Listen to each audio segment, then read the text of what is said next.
Thought Leadership. My name is Bobby Umar.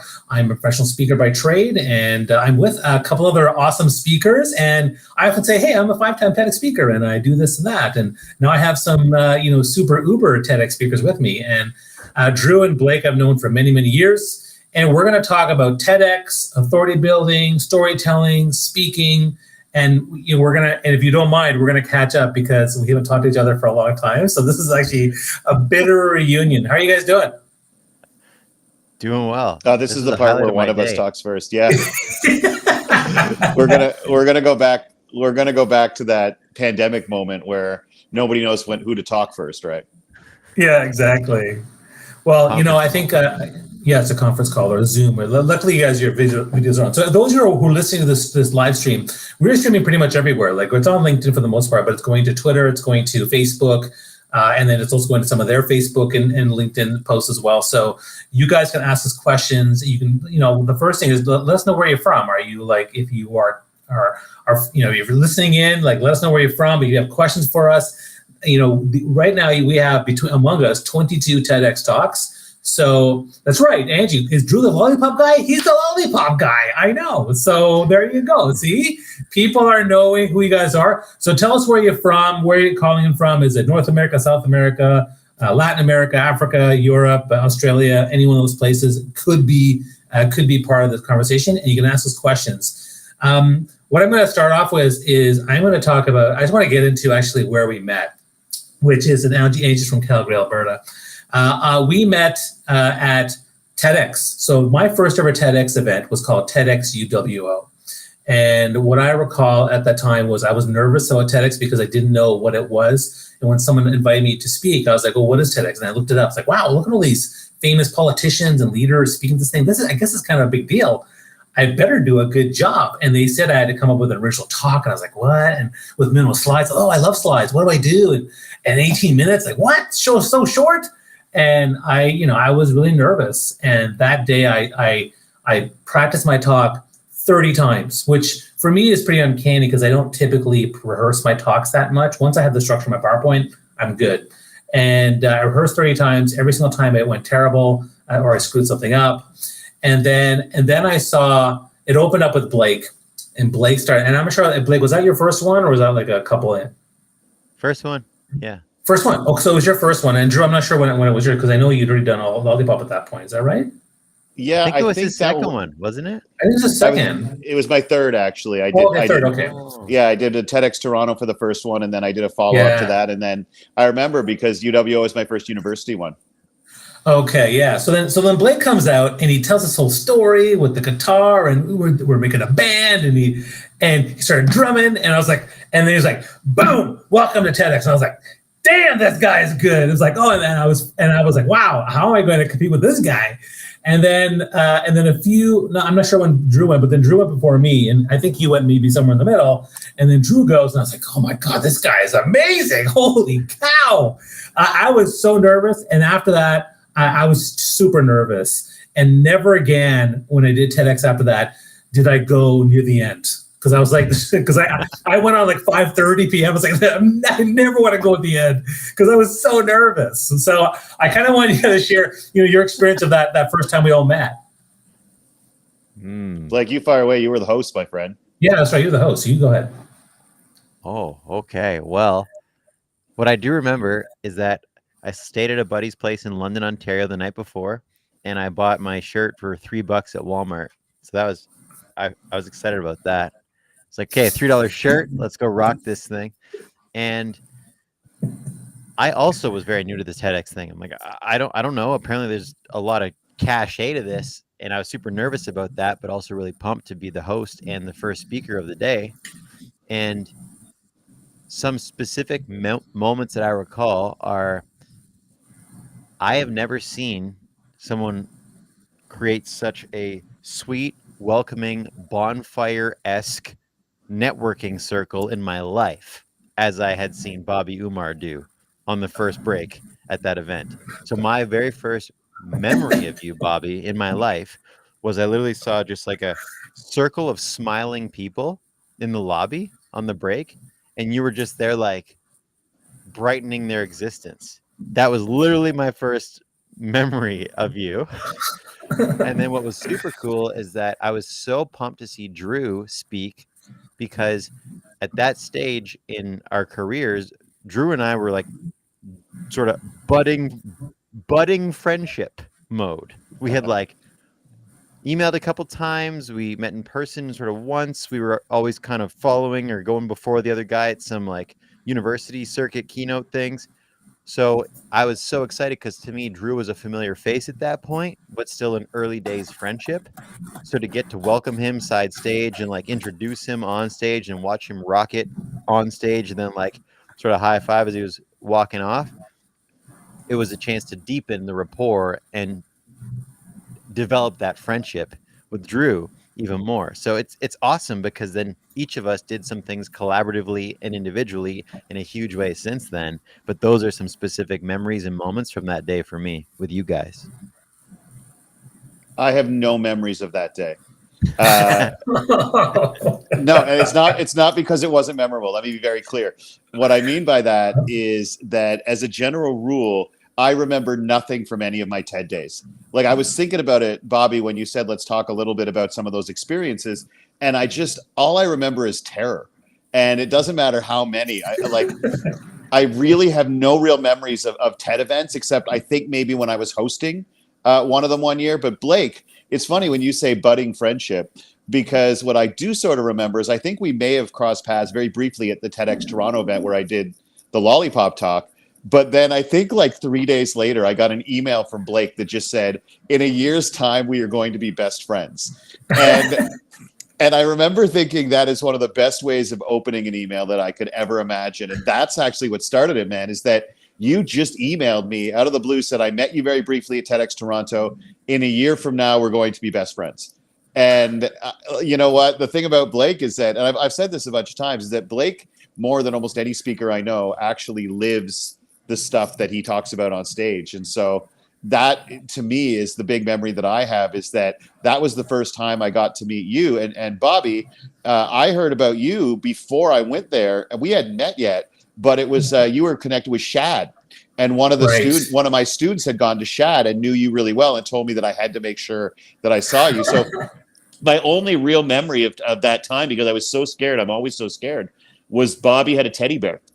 And I remember thinking, like, if that guy's going on stage with a teddy bear, I really shouldn't be so freaked out, because clearly this is like a warm place. So yeah, man, like, yeah, is it that one? It was that he actually came on it. Yeah, he came on and hugged it. I didn't know it was Blake's.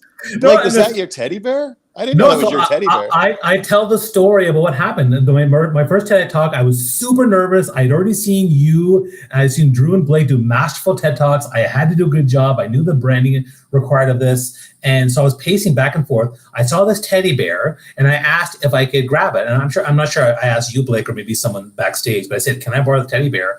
And someone said, sure. And I took the teddy bear and I was hugging it and pacing back and forth because I was so nervous. And then I walked down on stage and then I basically, before I started my talk, I hugged it. I put the teddy bear on the table that was there and I started talking. And people think that I planned that, like the teddy bear and the hug and whatever. But no, I found it backstage and I was super nervous. But I knew it was Blake's. I just didn't realize you still had it. That was just epic right now. That was amazing. Also, wow. That it's within like sort of arm reach type of thing. Yeah, it never is. I just brought it back from a speech, so it's like funny. Yeah. Yeah, that's amazing. Well, and you know what happens if you're listening in, guys. You know, we're talking about TEDx and storytelling and how you become an authority expert, a speaker in your space. And so if you have questions, put them in the chat so we can answer those questions because these guys have a ton of knowledge. And I guess I'll go into starting with a question, which is, you know, how does one become an 8-time or 9-time TEDx speaker? And I'll start with you, Blake, and then we'll go to Drew. Like why 9 times? Like tell me that. Like tell me how it evolved and then why go that many?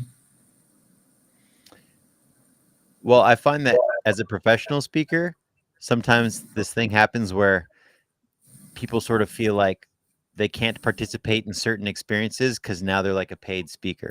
So things like speaking competitions or volunteer events, like, well, I'm a paid speaker now, so I'm not doing that stuff. Me, I love an excuse to freak myself out and create new content on stage. So I love things like speaking competitions or like contests, TEDx, because it freaks me out far more than a keynote ever will. I don't know why, it just does. And why 9-time TEDx speaker? I just like you guys. I mean, I keep getting invited. Like I've never applied for any. I don't think you guys have applied for any or many either. And I think for me, it comes down to this distinction between applications versus declarations. So a lot of people are like, apply, apply, apply, apply. And it's like the job market. They're just barfing applications at TEDx events all around the world. And they just go into this pile of other applicants. So applications, whatever, get in line. Good luck. Declarations, that's always been my kind of thing. I love just saying, hey, I think it'd be cool to do a TEDx talk. And I'll just tell a lot of people. And I won't be desperate about it, but I'll just declare, like, I'd love to do that. It looks fun. I think it'd be a fun thing to say. Yeah, I worked on it. I built it. It was done. So I'm always very open and transparent with what I'm building and how I'm building it and whether it's failing or working, or I'm just kind of a crash test dummy that way. And I enjoy that process. So I guess my fortune cookie response is declaring that getting on stages like these, for me, works way better than applying and asking if I can come. Yeah, you know what? The big thing for me and the story I like to tell is that I only got to do my first TED Talk, and that's the one that really launched me because my students made me do it. I used to run the leadership program at U of T, and I was told by one of my students, the first guy to ever introduce me to a TED Talk, the great Sir Ken Robinson and Do Schools Kill Creativity. And he came in, the same student who got me on that first TED Talk, and he said, there are open applications, 3 open spots for TEDx Toronto. I had no idea what a TEDx was because I think there was like 7 of them in the world at that time. And they said, well, you should apply. And I said, I'm just a part-time speaker. And I always told my students, you're not allowed to say you're just anything because it gives people permission to expect less from you. Right. So the problem is when you try to pull that crap on them, they were having none of it. And I was so scared at the idea of giving a presentation in that forum, seeing who had done it before, that I begged off. And what they did is they got on this new contraption called Facebook, which at the time was just sort of becoming a thing among students, and started a group called Get Drew Dudley to Speak at TEDx Toronto. And I guess what happened is they all nominated me. And I got a call from the TEDx folks, and I was sitting in my basement. I had packed everything up. I had just quit my job. I was waiting for 1-800-GOT-JUNK when I got a call from the TEDx folks saying, look, we don't know who you are really, but the most nominations we got for anyone was 2, and you got 41. So it wasn't me, guys. It was not me. It was that group of people. And so the way I always talk about it is that if you have people in your life who are trying to hide whatever it is they put out in the world, their music, their poetry, their work, their speaking, like it's such a good friendship move to push. And the only reason I got to do that first one was because of my students. I did a couple more because people saw me at that one. And then what happened was the TEDx talk went on the main TED site in 2012. So 2 years after the original talk, it went on the TED site. And after that, it was more like, I think other TEDx's wanted to get like people they thought were TED speakers or saw as TED speakers on there. And I think that's why I started getting invited to the other ones. Now, the problem was then they'd stick you on at the end, which you nailed it, man. Like I would much rather tee things off and get it done and then get to spend the rest of the day enjoying yourself. Because if you're watching this, I don't think there's anybody who does this job seriously who isn't scared to some degree before they do it. And I think you're getting that for most, except maybe Blake, because he brings such magnificent love to everything he does and he likes being scared. But you'll find, I think, most professional speakers. Blake, man, I can't believe you do that. Like to just come up with new stuff constantly just blows my mind. I think it's amazing, man. Thanks. Yeah, I mean, I get scared too. Like every single talk that I do, like having nerves means that I care, and for TED Talks for sure, I get scared quite a bit. And I think that for me, I got the first TEDx talk, and then what happened was people kept asking me for doing more, and so I did 4 TEDx talks in about a period of 2 years. And part of it is because I always say I built a strong brand. The reason I got the first one is because people knew who I was. They knew I spoke. They knew about me on Facebook and LinkedIn and all those other platforms. I said, "Why don't you come out and do this?" And then when I became a big, Twitter guy and got that big digital reach, people wanted me to come to their talks and do it. I didn't do and I was a quote unquote 4-time TEDx speaker for a long time. I never pursued other ones because I was like, oh man, it's so much work to do an original talk from scratch without my slides. Like, man, I don't need that pressure. But then one day, I think about 7 years later, there was a TED Talk application for the power of connection theme, which is like, that's my hashtag I use on LinkedIn. I was like, oh, okay, well, I have this TED Talk in my back pocket I want to talk about hugs. So let me apply. And all I did was I sent a video. Hey, listen, I would love to do this. I made my declaration, Blake.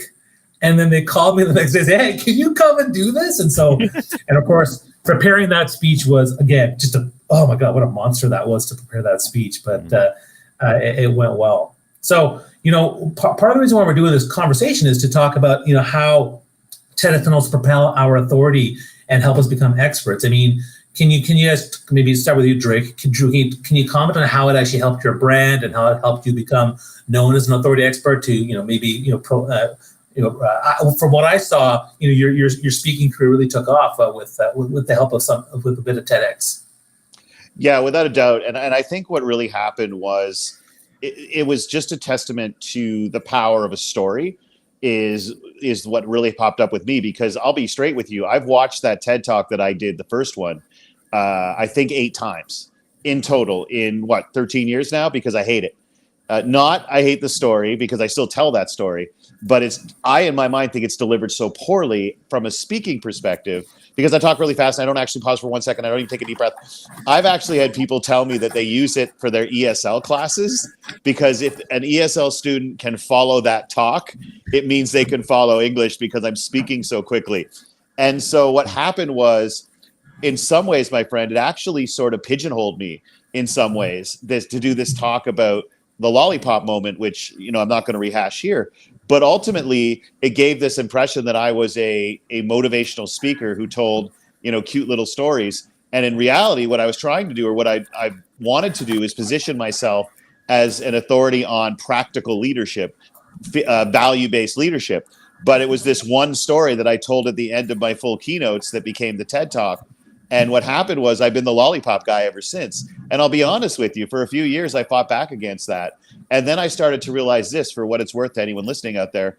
If people tell you that some part of you inspires them, if people tell you that some part of you has an impact on them, who are we to decide that that's not okay with us? And so I always like, I don't want to be the lollipop guy. I don't want to be the lollipop guy because it doesn't have enough gravitas. And then what I'm finding is that the type of people who I worried would be turned off because of a lack of gravitas actually responded to a positive story. And so for me, the big push that came back, honestly, off the top, was that it kind of made me feel like I had to be this guy, and people expected real positivity from me every single time. And so you feel like they know you before you meet them. And so it actually created a lot of pressure. It's only been in the last 5 or 6 years that I finally decided I'm going to embrace it. And I really am happy with the fact that I'm known for something. Like, how lucky are any of us to have something with which we're associated, right? Like, you are the power of connection, Bobby. Like, when people talk to me, Bobby Umar, I'm like, networked, connected, right? When Blake, it's all about gratitude. And to me, that I think is something worth admiring. And even if you were like, oh, I don't feel like I'm the connection guy, or I don't feel like I'm the gratitude guy, but when I think of those things, I think of you guys. And I hope that that's a compliment. That's fantastic. Thanks, Blake. Blake, what do you think? Well, something that's really present for me right now is, as Drew said earlier, I went to TEDx Toronto because, again, at that time, what year was that, Drew, when you spoke? 2011 or 10 or something? 2010. At that time, I don't know, I'd given maybe like 10 speeches where I got paid. Like, I really want to do this. Like, this is what I would like to be doing for this A case next a phase case of my beer life. is still paid, man. A case of beer is still paid. Right. Okay, so I did 10 and a half at that point, 10 and a half. But yes, I went to TEDx Toronto. I had no ticket to it. I sat in the lobby because there's a TV where you can watch the event on stage from the lobby. So I went to the event, sat in the lobby, watched it on TV, and then on a break, one of the ushers was like, "Hey, everyone, come on in, come on in, come on in." And I was just sitting on the bench because, I don't have a ticket. And he was like frustrated with me. He's like, "Come on in." I'm like, "Okay." So I go in. I'm like, "Yeah, all right, I'm in." But I only caught maybe 2 or 3 of the talks at the end of the day. So I saw Drew's on the TV before I got to like go in. And the moral of this story is I walked up to Drew after, like he mentioned, and I just said, "Hey, like we've messaged once or twice and we're kind of in the same circle, it seems. Nice to meet you. We're going to be friends someday." And I literally met Drew like minutes after his speaking career was like born. Like I literally met him as he was just on the come down, the adrenaline come down of his completed first TEDx talk, which was like such a beautiful, well-deserved springboard into so much. And to know that Drew, that I met you like an hour after all that is pretty special. And so I say all that because I feel like with TEDx, everyone's got a different experience of it. I mean, some people, they do a TEDx talk and they are literally Oprah the next year. Other people, they give a TEDx talk and then the producers of the event lost the footage, and so they never even get to like see it. And then It happened twice. there's like everything in between. So my experience, I relate it to like people with a PhD. For those folks tuned in who've got a PhD, respect to you. I'm never getting one. I just like undergrad broke me. But how many people who wrote their thesis have had someone read it? Like, how many theses get read? Barely any. Whereas a book, if you self-publish a thing that's 14 pages, it also might not get read, but you get a lot of clout when you become an author. Yeah. So with TEDx, I've given 9 of them. No one's ever asked me what they're about and how many views I've gotten, which is so interesting to me. Never. What's it about? How many views? Never been asked. And so my TEDx talks don't have like tons of views, and they're all about like similar things, but they're different. So 9-time TEDx speaker has gotten me into a lot of parties, metaphorically, as a speaker. It's like, oh, 9-time TEDx speaker. But people aren't like asking me about views or topics. They're just like, oh, this guy's got the 9-time TEDx feather in his baseball cap. Let's talk to him. So I'm not saying just get this like weird credibility thing for your LinkedIn profile, but I get a lot of joy figuring out how can everyone position themselves in a cool, intriguing way. Like whether it's 9-time TEDx speaker, or whether it's the lollipop guy, or whether it's like the LinkedIn guru, power of connection, like empire builder Bobby, or even if people just only wear baseball hats all the time while they're like on Zoom. It's like the baseball hat person. I don't know, I'm making it up, but authority building doesn't necessarily mean the same thing to everyone. Authority building is just like choose the authority you want built and like be bold about it and have fun in the process. Yeah, and I think that. Oh, go ahead, Drew. I was going to say we've seen it like in today's world that you don't really have to have anything behind it. And so what I think is so important is that make sure you're more than the title. Like you were saying, my friend, you're 9-time TED speaker, but you're a lot more than that.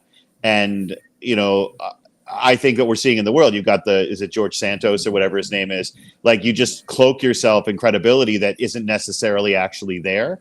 So I think a real big part of authority is making sure that there's more than the cover sheet. And because we're seeing a lot in this world where people are coming out and they just make up their cover sheets. And when it gets blown up, it doesn't look good on them or anyone else. So make sure there's some depth underneath whatever wrapping paper you get put around you, I think is what's really important. Yeah, I think there's certainly some credibility to having the TEDx brand, right? But I think if it's multiple, then it's kind of like being nominated 5 times by, let's say for acting. Well, then I think even if you never win, you still are known by your peers as a pretty formidable actor. And so having the 5 or the 8 or the 9, I mean, then it's still helpful to say, well, this person clearly is a pretty good speaker, a good storyteller. They know what they're talking about, even if you don't know what they're nominated for or what their TEDx talks are about. I think that's certainly, and to me, I see it as it's an asset. It's an asset that I have as a speaker that gets to open doors. It's the same impact as having a book. It's the same impact to me as having a program. I usually say getting a TEDx talk is something that I believe anyone can do, and with the right kind of strategy. And that's kind of what and I know Blake does that. He helps people get TED Talks, and I also help people do that now as something as part of my coaching that I do. But I think that the credibility and the brand building is it's a great asset to have. So that's, for me, I'm very grateful for what it's done for me.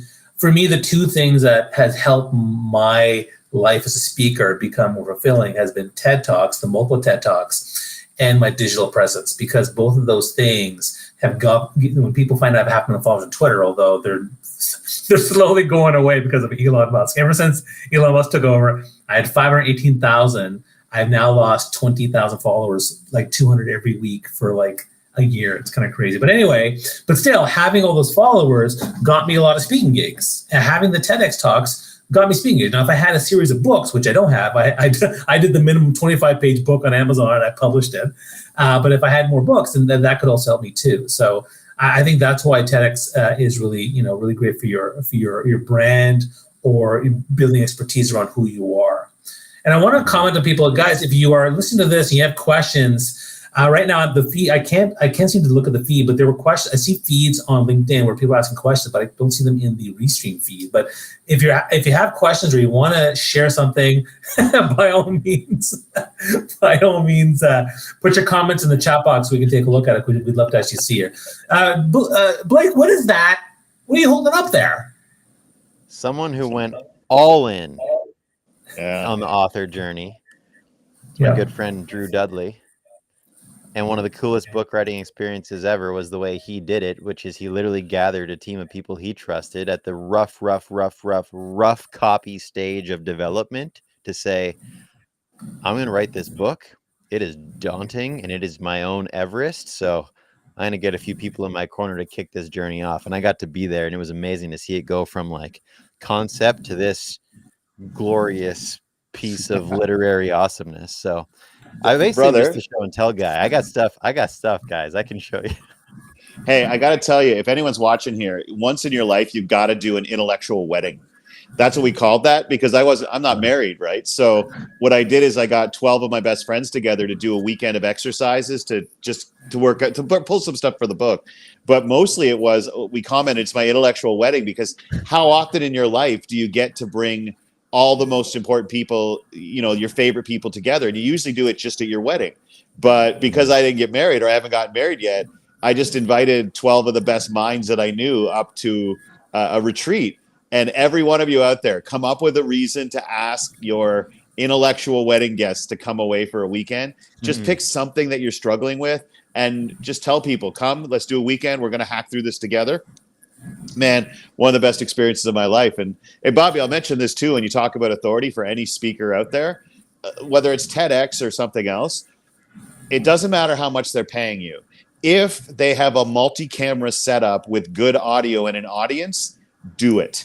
Like the number one thing is that completely agree. Multi-camera shoot, good audio, audience. That is a speaker's goal. Like, it's not just that you do a TEDx talk. It's that most TEDx talks, some TEDx events have really great production values. And if you're looking at becoming a speaker, being a professional storyteller, as Blake once, I heard him say, a professional sentimentalist is what I heard him call himself once, which I loved.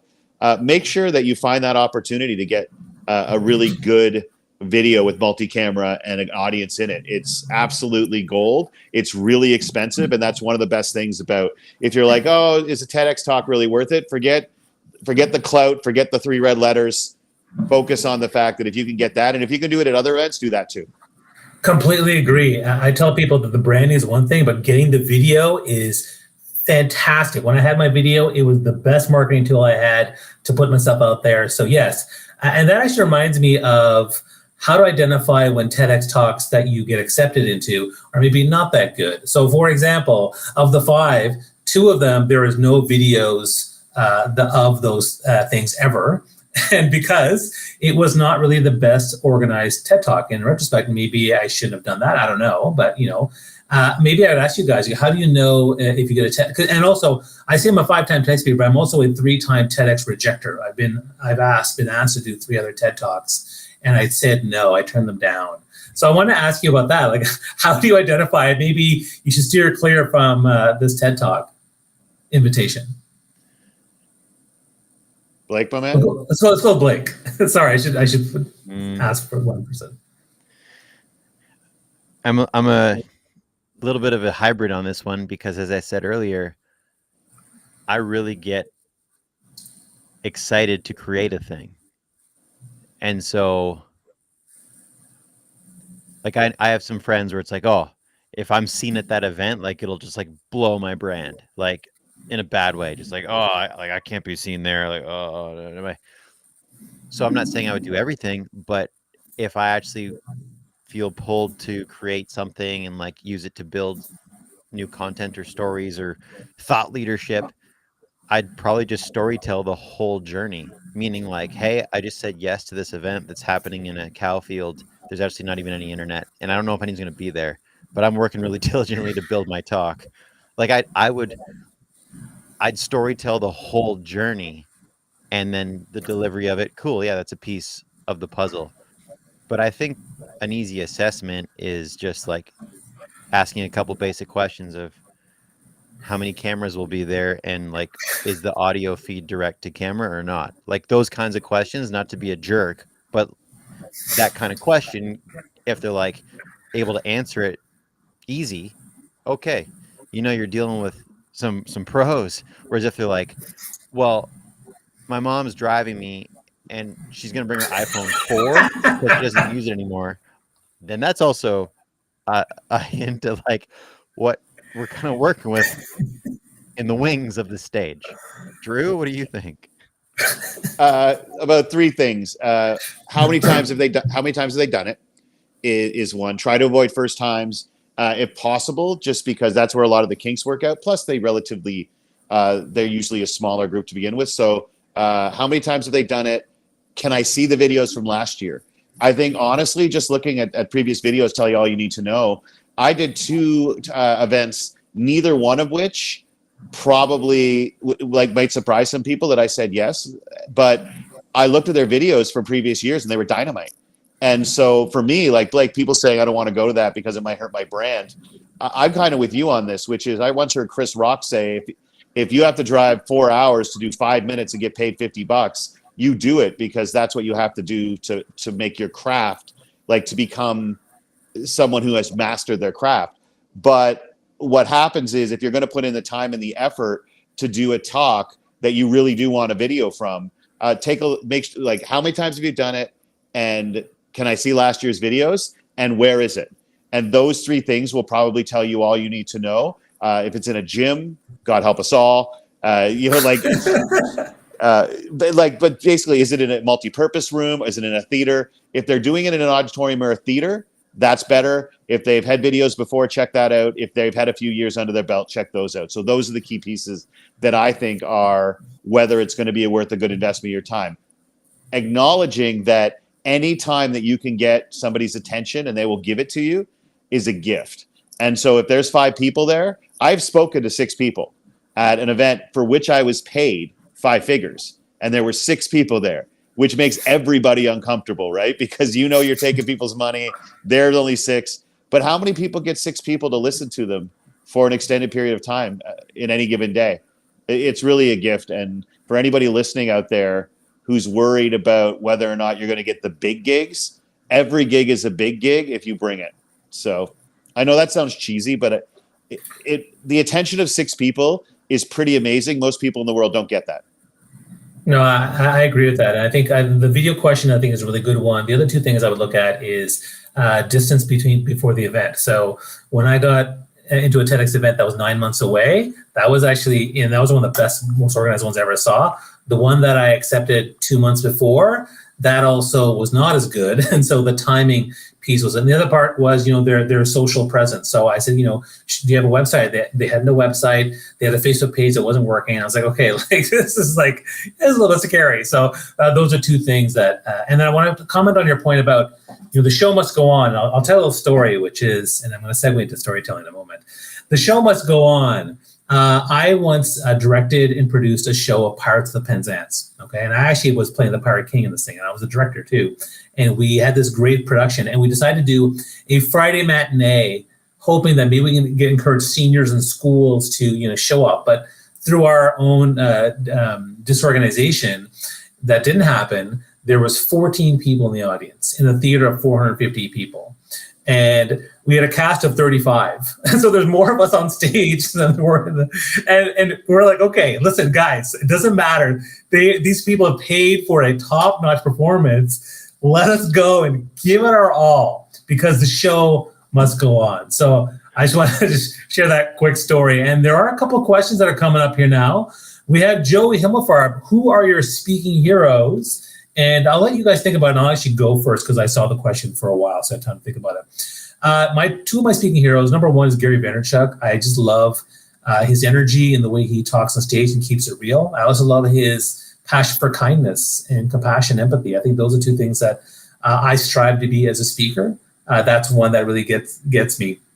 Another one that I love is actually my mentor and a fellow speaker, Ron Tite. I'm gonna shout out Ron Tite, man. I just think that I've always wanted to be funny on stage. And when I see him on stage, he's really funny. And then the first time I saw him, he was hilarious. I wanted to be like that too. I was like, listen, I want to be like you. That's who I want to mentor me. Someone who I want to be like.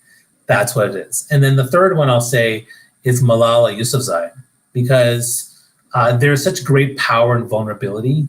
And the way she talks, even though she talks, very calm and steady, but gets very vulnerable and very heartfelt, I find that to be just incredibly inspiring. And that's kind of how I like to be on stage when I do vulnerable storytelling. So that's my thoughts. Blake, how about you? One is really coming to mind. Maybe I'll get a second shortly, but the one that really stands out to me is a speaker who he spoke at my first day of training as a residence advisor when I was a third-year university student. It was like night one, moment one training. I'm like, okay, this is my new job. I'm excited about it. Let's go. And some of you guys might know him a little bit or a lot, but this guy's name is Tony Conte. And speaking is not his full-time profession, but he speaks a lot in the circuit in the university college space. At least he used to. And he just had this thing about him where he opened up the speech by just pulling a chair up. He sat in the chair and just kind of looked at all of us. There was about 100 of us in the room, and it was like 9 p.m., so it was kind of twilighty. It was just a good vibe. He just pulled up the chair and he just sort of shared his intention. He kind of just looked at us and he's like, here's my intention for tonight. And it was just thoughtful and cool, and we all kind of leaned into it. And then he put the chair off to the side, and he just brought this phenomenal hour of hilarity and comedy and sincerity and wisdom, and 19-year-old me was just gripped by the whole thing. And then he kept showing up at conferences that I was going to as a student leader. He was sort of on that circuit at that time, which each of us have now been on. And so he kept showing up. I'm like, man, this guy, he kind of just felt like a bit of a lighthouse to me, where every time he showed up, I felt like my world was just better having heard him speak. And the way he spoke, I really resonated with, because he was just really down to earth, casual, similar on stage, off stage. It wasn't a thing he put on. He just sort of walked up and was himself. And then when he walked off, he was still himself. So that's my one instead of two. That's fine. How about you, Drew? I'm going to admit something here that I hope doesn't come off wrong, but I don't have any.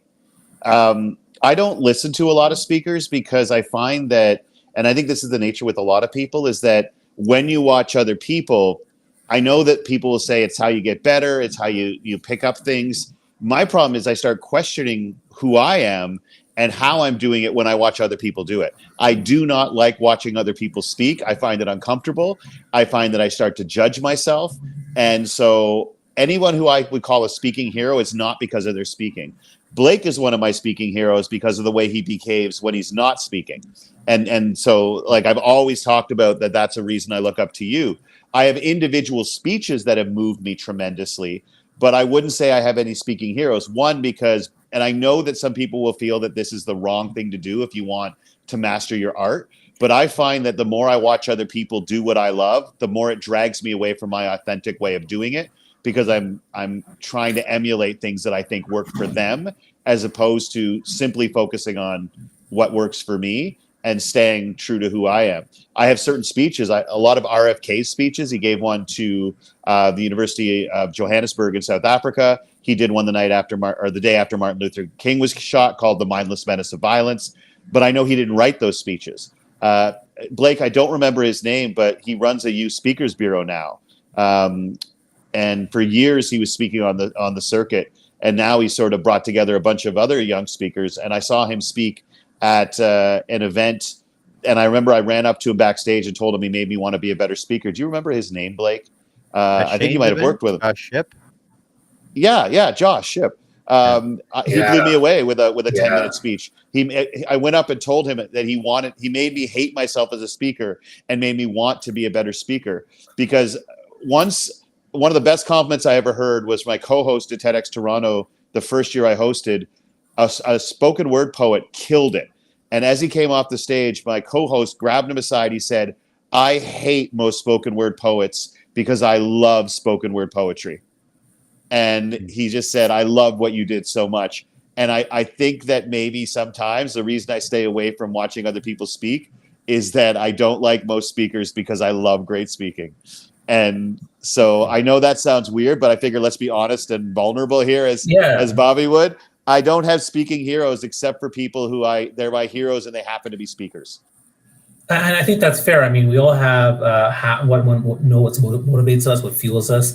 I can tell you that when I watch Drew speak and Blake speak, I want to be a better speaker. Like it motivated me. Man. Like watching Blake with the guitar and the drums and how he set that up, that was like fantastic storytelling. And then I think with Drew, like just his articulation, eloquence was just like, wow, like just even in regular conversation, it was just really, really good. And I wanted to be better. And so I think for me, that's when I see people like you guys, I want to be better. So and that's but I think each person is different in terms of what motivates them. So I appreciate that vulnerability. We got a lot of questions coming in now, which is great, but that's what we want. We want questions. So if you're liking this, please follow Drew and Blake across their channels, wherever they are.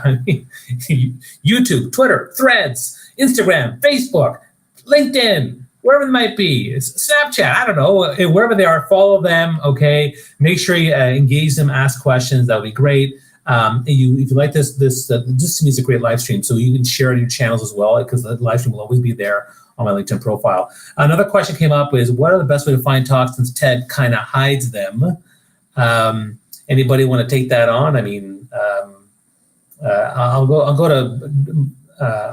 to Drew. Sorry, go to Blake. How about you? Any thoughts on this? Well, something that I say to folks that I work with, even myself, is if I want to do one of these things ever, I just go to the TED.com website and you can find a list of like TEDx events happening around the world. So if you just take 30, 45 minutes one day and kind of cruise through that list, that resource, you can click around, and some there's dead links and old websites, and others it's like people that are literally months away from putting on their show and they need speakers yesterday. So that's like a straightforward, practical, tactical approach. But then my whole thing is around, okay, yeah, it's one thing to know where opportunities are. It's a whole different sport how you show up to be chosen to participate. Because like even all the businesses out there where you can like have a speaking coach or people can get you booked, that's awesome. And everyone gets those same lists. It's like everyone just gets fed like lists of bureaus and conferences. So I think the magic is in how you just are as you engage in the journey of getting a no thanks or a, yeah, we've chosen you. So here's a little sidestep. It's related to TEDx, but any speaking opportunity for that matter. I think I said this to Drew one time. When people go to my website, in my youth speaking world, I have an agent in that side of the speaking business. So they go to my website, they fill in the form, it goes to the agent, and I get like a CC'd email of like, someone has inquired about Blake. So it's just like a survey thing. I don't have to do anything with that. The agent handles it. I might get booked, I might not. Anytime I get those and I catch them, in the moment, because otherwise I won't do it, I'll forget. In the moment, I get out my cell phone and I make a video to the person. So let's say Bobby's looking for speakers and wants to book me maybe. So I see, some guy named Bobby Umar just filled in a form. I'll get out my iPhone and I'll feel like this. Literally, okay, it would be here if this was the moment. I'm like, hey, Bobby, my name's Blake. I see that you went to my site, maybe checked it out a little, filled in a form, just wanted to actually put a face to the name. Hello, I'm a human. This is not AI. Just want to say thanks for making the time. You're probably shopping around for speakers right now. If I'm chosen for the opportunity, amazing. It's going to be epic. If I'm not, perfect. There's tons of amazing speakers out there. I'm just in the middle of organizing my basement studio, so I should probably get back to that. If you don't think the hat's professional, we're probably not meant to work together anyway. Love this hat. And just have a great day. My teammate Brandon will take it from here. Talk soon. I send that stuff, and every time I send videos like that, I basically get the booking because they're like, no one else sent us something like that. And it's so easy to be human when the world's going robotic. That's good. Yeah. That's awesome. That works. I did some R&D with Blake, rip off and duplicate. I also understand that you never steal ideas, you benchmark a best practice, but Blake hit it on the head there. Mark, in terms of your question, I'm not sure if you mean how do you find where the TED events are, or like how do you find individual talks? I think Blake hit it on the head for how do you find what TED events might be out there. If you're looking for specific talks, what I do is I just go to all the lists, right? Like top TED or you just Google top TED Talks on leadership, top TED Talks on, hell, I'm on the list of the 10 worst TED Talks ever given. There's a magazine that did that too. So I love doing it that way. And every single year, I think that I try to look around commencement address season in May and type in 2023, 2024's best commencement addresses. I love looking at commencement addresses because they're 20 minutes long. And I love the atmosphere, which is I want to help you people in this room be better and have a better life. And to me, that brings a perspective out there. So just in case that's what you were asking, my friend, that's how I find my favorite talks is every year around commencement time. I simply type in best commencement talks of this year, which will lead you to certain people where you can go find other speeches of theirs and so on and so forth. Honestly, I'll just type in a topic sometime on TED.com, see what pops up. And if you know what talk you're looking for, obviously you search for it. So that's why I was thinking you might be thinking about how to find good talks. That's how I always go about doing it. I basically crowdsource from other people. And I'll just share two things. One is that, if you're really looking for these things, it takes some work. So if it's not available on the TED site, you're going to have to do a little bit of more searching and talking to people and finding out stuff and inquiring. And I'll give you a little story. I was working with a TEDx client recently, and she was like, she did a search on TED.com, found most of them were dead ends, nothing really happened. I said, okay, well, let's just do a little bit more here, do a little bit more, where. And she was only looking just where she lived. Like, okay, let's do like a 30-mile radius here. What's around here? Just start doing a little more digging. And next thing you know, she reached out to a bunch of places, and now she already has two opportunities: one to be in the team, and the other one to actually potentially do a TED Talk next year. So the digging and the relationship building goes a long way. And that's the second thing I want to say is the secret trick, which is don't search for speaker applications or TEDx speakers. Search for seeking volunteers. So if you look for organizations that are trying to seek volunteers to join their team, then you can actually just find out by being part of their team. And maybe it's not this year, maybe it's next year. Build a relationship, be part of the team, be a volunteer, help them out. And then longer term, you can get a TED Talk because you've built that relationship. So that's kind of my take on that.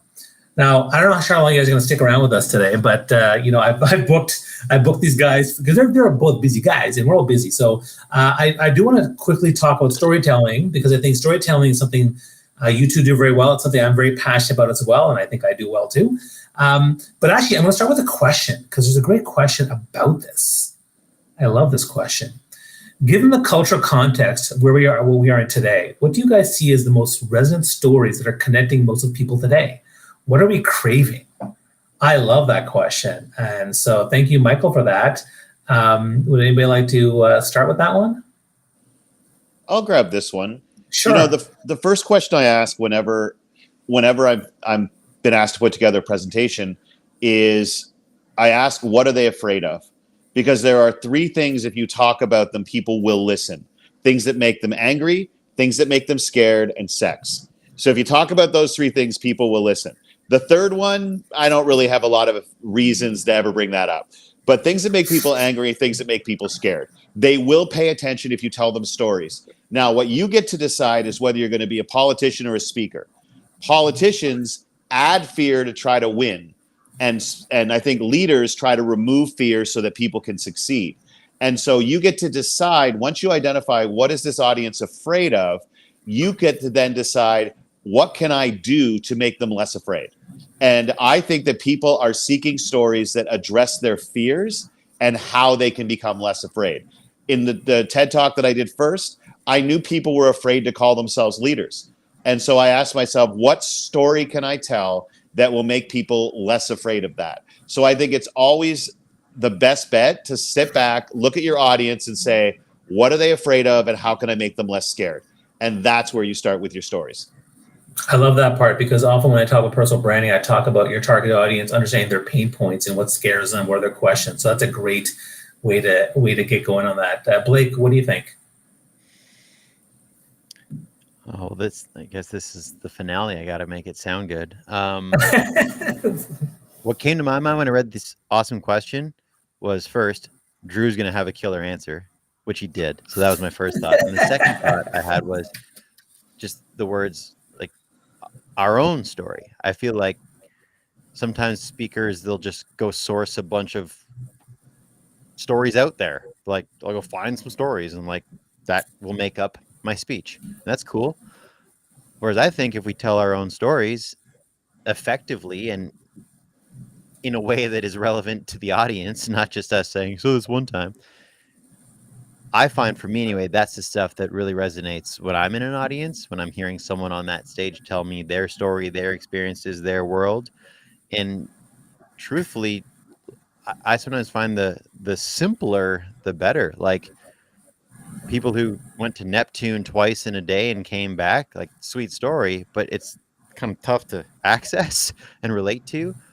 Whereas when people are just talking about an experience they had or the lens they have on day-to-day life and give me an insight that I just didn't have on that day-to-day life experience up until hearing them, I love stories like that. That's why I think what was so cool about Drew's TEDx talk when he kicked it off with the lollipop story, it's like, it's so universal and so beautiful and so accessible. It's not the, like, how to climb Everest 48 times and everyone's like moved but also stuck when they hear stuff like that. Yeah, I mean, go ahead. Sorry, brother. Go ahead. Well, I was going to say, if it's your story, but it has to be about the audience. I think that's what Blake was just saying there, is that as you tell the story, you're trying to make the audience tell their version of the story to themselves. And so I've always said, even though it's your story, you shouldn't be the main character when you're on stage. The audience should be the main character, and every story you tell about yourself should be a lesson for the audience that they can actually use. So if you're going to talk about climbing Everest, you need to talk about, what are the 5 things I learned on Everest that I can use to get through my life in Toronto or Montreal or Sioux Falls or wherever, right? So it's you have to tell the story, but they have to be the main character. Sorry, Bobby, I interrupted you again. No, it's fine. That's fine. I mean, I've been shifting the way I do my keynotes now, because I do add more stories to it. I used to be more structured with kind of the PowerPoint training piece and the 5 points here and the 3 points here, and I've changed that. And what I'll say, what are people craving? They're craving connection. They're craving to be understood and heard. They're craving to have relatability with one another. And they're craving to be understood that they're all struggling. Everyone is struggling in some way.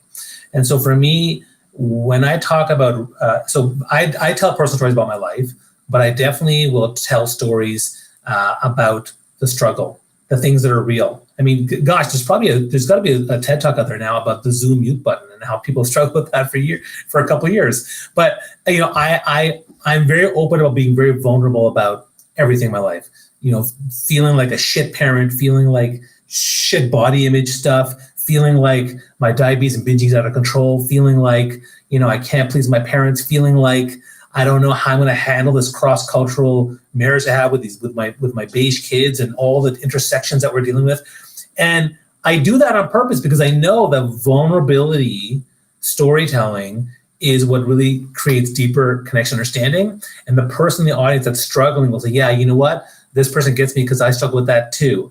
This person understands me and I can relate to them, and it's accessible as somebody that I can listen to. And so for me, those types of stories go a long way. And that's why I think they're so important. So I do appreciate you guys sticking around with this long. I'm not sure if you guys want longer. There are other questions, but if you guys have to go, you got to go. I do want to answer another question that's here, which I need is to go, but I don't want to go because this is like so beautiful. I just want to stay in this road trip.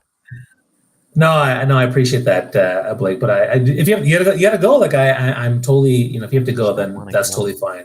But yes, I do need to hop. Part of my story is feeding children tonight, so I'm gonna go do that. Yeah, no worries, Drew, no worries. Bobby, being with you both on this has been so cool. Time warp and like the present all at once. You make my heart feel bigger, brother. Yeah, thanks, Blake. Good to see you, brother. Thanks, guys. See you later. And usually that's just my diet that does that. All right. So thanks, Blake. See you later. Make sure you follow him. All right. Let me get to this question. Do you believe that AI and technology will have significant influence on the future of TEDx talks? If so, how do you foresee AI enhancing or changing the way speakers and the audience interact with these presentations? Wow, that's a doozy. I'm going to give you the 3 best words in leadership I've discovered. I don't know. Because I'll tell you, if you don't say I don't know, one day you will demonstrate it. I honestly don't know. I know they're going to, because I'm sure there will be TED Talks AI generated, and that will be a TED Talk. Like, if there hasn't already, there will be a TED Talk on how this talk is entirely AI. How else? I don't know. I don't think we know anything about AI. I think the people who know the most about AI know they know the least about AI. So I'll be straight with you. I'm fascinated by how, but I hope this isn't a cop-out. I do not know. It is not something on which I have enough authority, I think. Bobby, you? Yeah, I mean, I've had experience with AI, and I've certainly been leveraging it for my work and my brand out there and content. But what I'll say is that you're right. There's so much here. The people who are experts know 10%, and the rest of us know 0.1%. And that's why they're experts. And what I'll say is that, there's nothing, when it comes to AI, nothing compares to in-person, in-touch experiences. And so the truth is that even though there's an ATM, I still enjoy going to the bank teller, even though there's very few of them. I still enjoy that more than the ATM. And even if there is AI speeches and things like that, I'm still going to love being at a real event with real people on stage talking about real stuff in their own human experience, as opposed to the AI doing it. So for me, that's always going to be something that I think is still going to be, it's still going to stand out.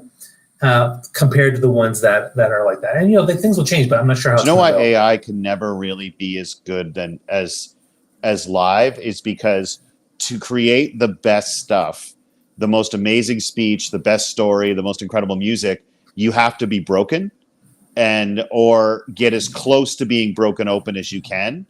And so I don't think that AI has the capability to be emotionally broken. And listen to Jagged Little Pill and then listen to everything else Alanis ever made and tell me that being broken doesn't change the art that you create.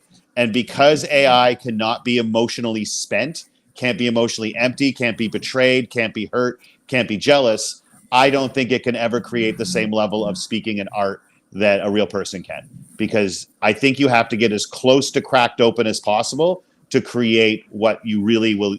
I know that if I'm going to create my best stuff, I have to come as close to being broken as I can take myself.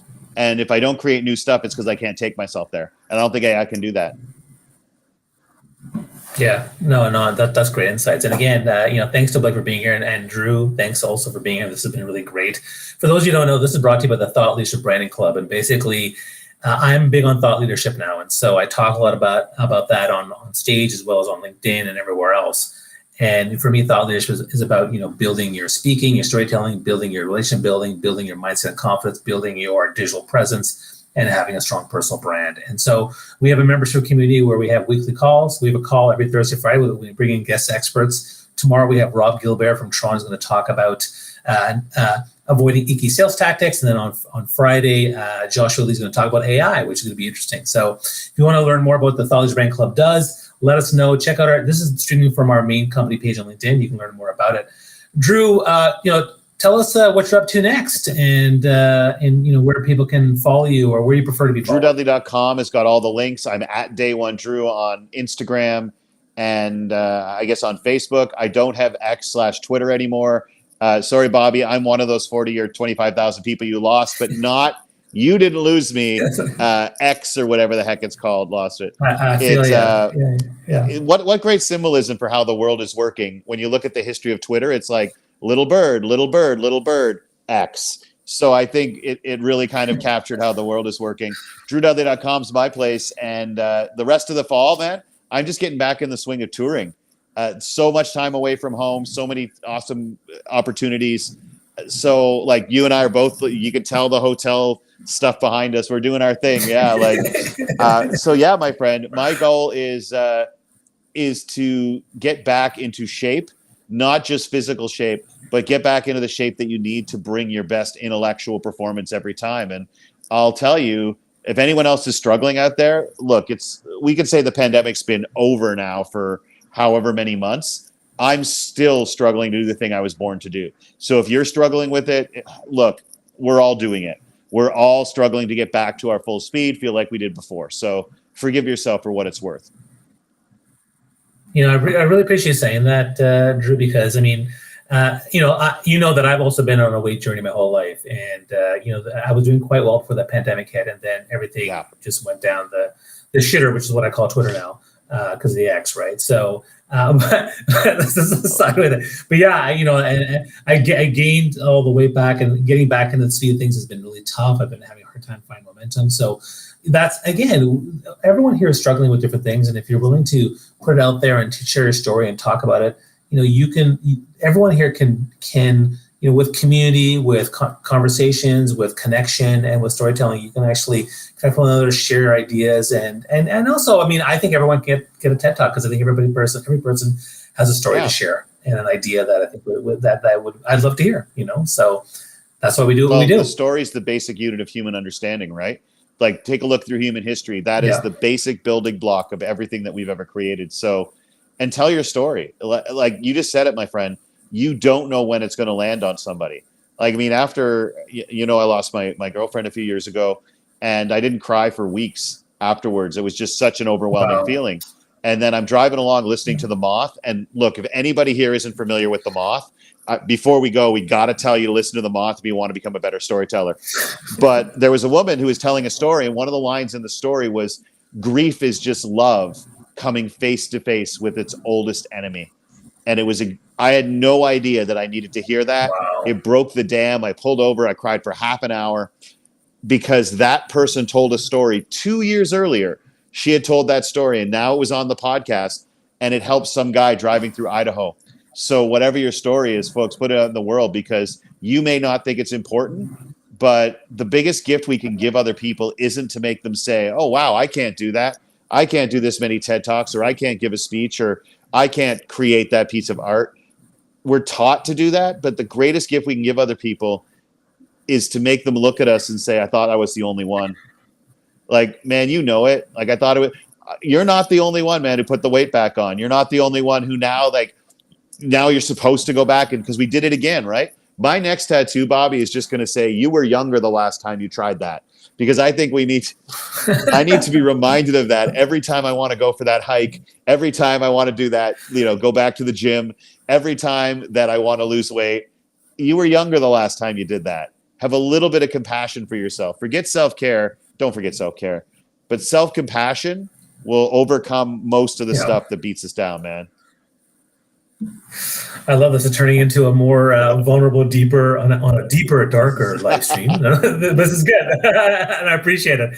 Listen, thanks everybody for listening in to us. Feel free to follow us, ask questions. Drew, thanks so much for your time. And if you have any follow-up questions, guys, just tag us, and we can maybe see your questions afterwards. Thanks so much for being here and being part of this live stream. So long, everybody.